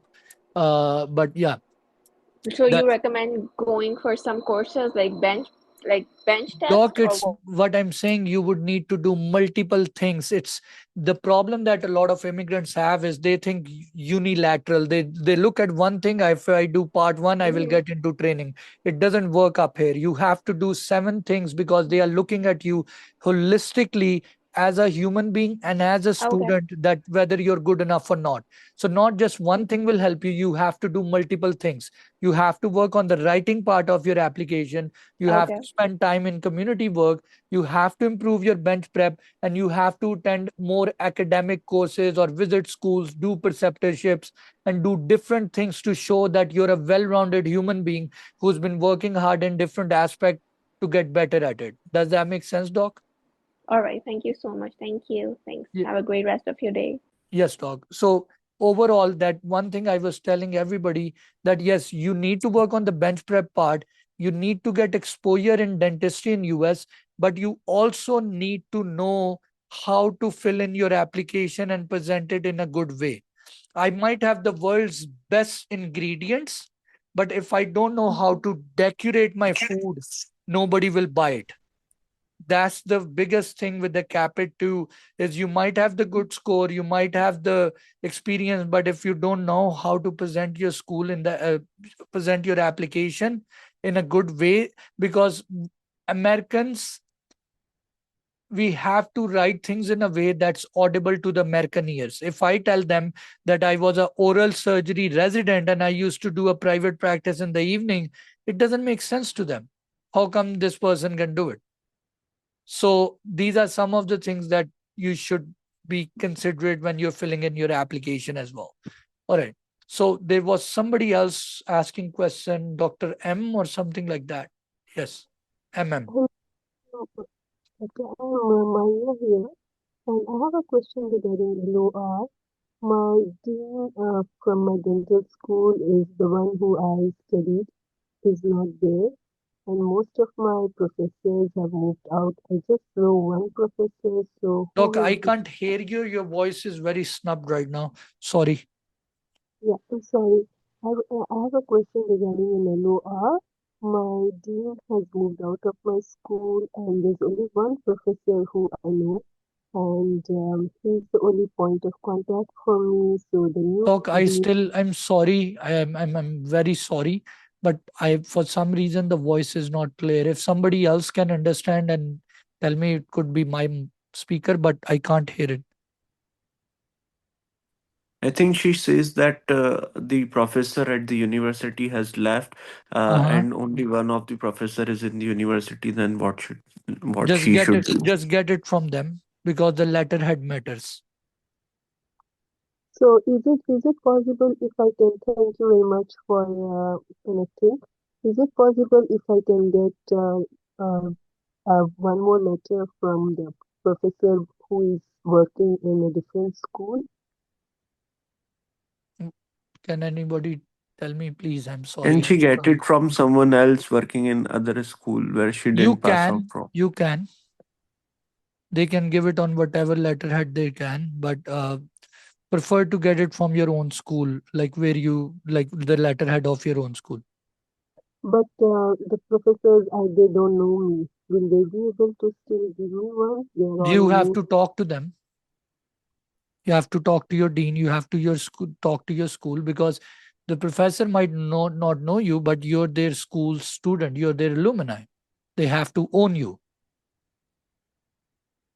Okay. Thank you, doctor. Thank you so much for Which information. country is this from? This is from India. Okay. Thank you, doctor. Dr. Adriel, one more thing. I wanted to know that is there any kind of format for CV or resume or SOPLOR? So for some of these, there are videos I posted. but I don't share templates. I don't have templates. This is a writing service that I provide. It's a paid service, but there are All some right. free videos that you can find on the YouTube. If you watch them, that's going to help you. You could even Google. Sometimes you can find some good templates up there too. Okay. Thank you so much. Sure thing, doc. All right. Any other question, guys? Dr. Abdullah, are you trying to say something? Mute. Okay. All right. Anybody else has a question, guys? Doctor, It's just I have a quick question. yes. So I graduated from Iran in 2010. So I had 11 years of clinical experience and 4 years of dental assisting in US. So is this, long, time that I was away from school and academic environment considered a disadvantage or no? So my suggestion is to a lot of people who are older grads now, and I made a video. Again, there's a video. A lot of these questions I made like long videos on there. It's just very hard for me to go and find it and share it.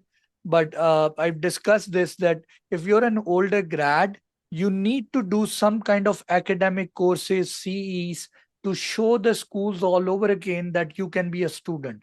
Their problem is they are thinking this person might come in the school and start teaching us rather than learning from us. So that's one of the things that they want to make sure. So you can take some courses, CEs and stuff like that. That might help you. Yeah, but this cycle you just suggest me to apply for Caapid, right? Well, Because I doc, think humanly, you can only do certain things. I can tell you 10,000 things to do, but it depends on you what you can afford to do within this short period of time, right? yes. Okay, thank you. Sure. All right, guys, I can take one more question and then I think I would have to take a break because my voice is going to get tired too. So anybody else has a question? Dr. Christina.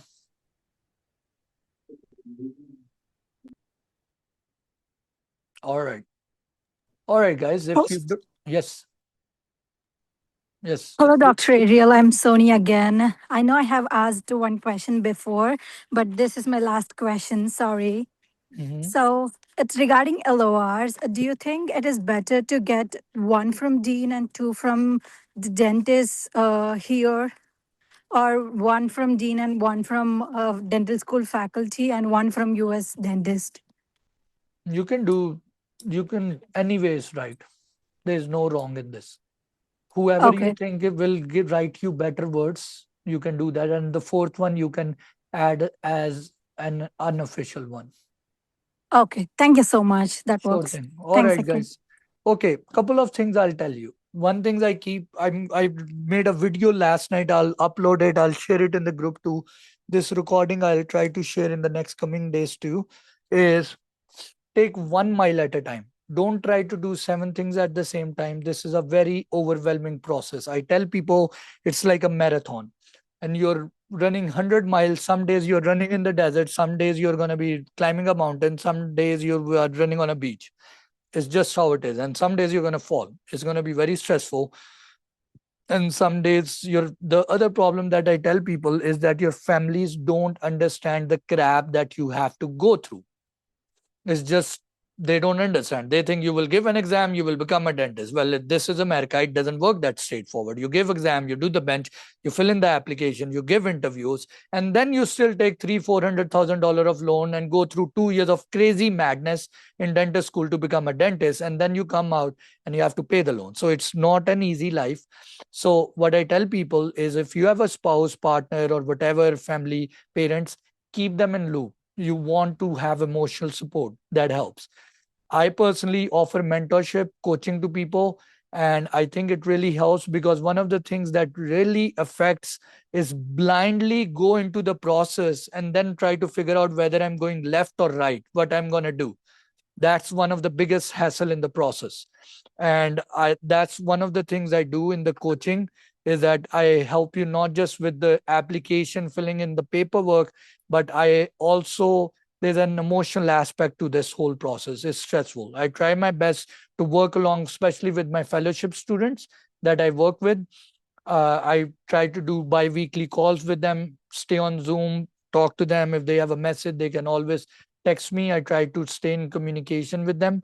Except for that, I also make YouTube videos. I do Q&A on my Instagram. If you guys don't follow me, you can. That I share a lot of different content and stuff regarding there as well. And I hope this helps you, because I think this definitely helps me live a healthier life, feeling I can help somebody out. But I wish you all the best. This is stressful. Do yoga, exercise, have some kind of routine in your life that helps you with your spiritual and physical part as well. Otherwise, you will become a dentist, but your soul will hurt, your body will hurt, because the way the US made this system, it's very stressful. They made it in a way that only the toughest of the people will survive. And you might be like me. I don't think I'm the toughest of the people. I just adapt as I have to. Can you guys hear me now? Yes, now yes, we can. I don't know what is wrong. Today the universe is working against me in everything that I'm doing. But okay, the point I was going to tell you is what I was going to say is this. Was I last? Where I stopped? Can anybody tell me? Okay, what I was going to tell you, that this is overall this Caapid. It's a journey. It's a process. Do not treat it as a one-time event. One of the things that people have a lot of trouble, and even overall dentistry, is they think it's like a lottery machine. You put in the coin, you will get the result. It doesn't work that way. It will burn you out. You need to understand every day is a journey. You have to do something every day. Sometimes it feels like a failure. In dentist school, one of the things that it felt like, that you're trying to do something and you're failing every day, until after 1 year you realize you have done something. Capit is comparatively similar, that you're doing something but you feel like it's not good enough. Then you do something, it feels like it's not good enough. And it really takes a toll on you. So, my suggestion is, from day one, write your goals on a piece of paper and treat it like a journey. It's not an event, it's a marathon. You have to go steady, you need to find your pace, and you need to be consistent. One of the key things I'll tell you from my experience, from my coaching, is try to meditate, try to pray, get time for yourself every morning or at night if your family or your circumstances allow. Try to meditate what would a better future look like.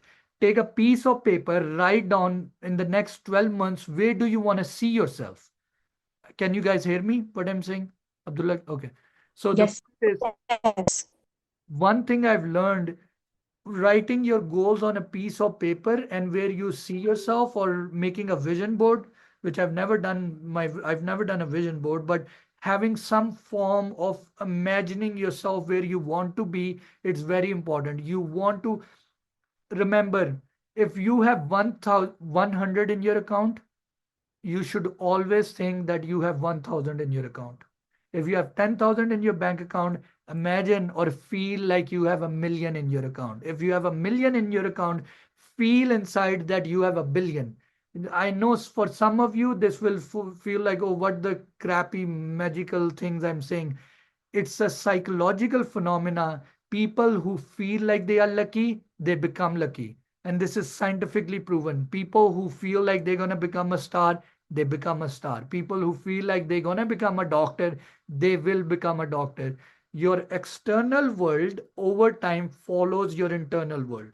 If you feel like you're a very beautiful, attractive person, you will end up being that. It's just how the universe works. If you feel like you're an educated, intellectual person, you will eventually become that person. And I don't want to go into a lot of detail of this, but just try to meditate, write down your goals, and imagine how the successful version of you would look like. And life tests you. Whenever you make big goals for yourself, whenever you make big claims in your life, that's what I've learned. Whenever I try to put up a big goal for myself and make a big claim, the universe punches me back. Like there's something that goes wrong. It's just like the earth is pulling you back into being your average self. But you make a promise that I am not going to stay like an average person. That's not what I'm made for. And you have to believe in those words every day.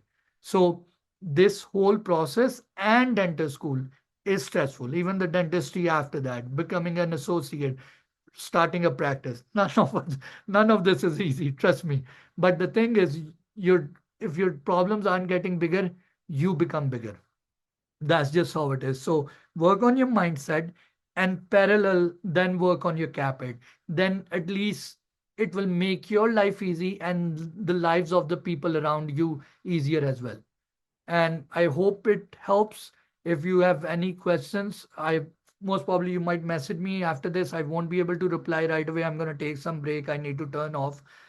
But hopefully, if you need some coaching, guiding, if you're interested in the fellowship program, I'm doing in evening. I have another session with my fellowship student. I'm going to see Dr. Abdullah in the evening again.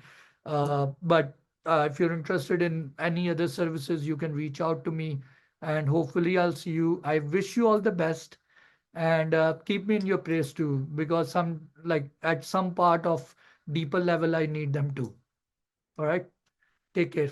I'll see you guys. All right. Bye. Thank you, doctor.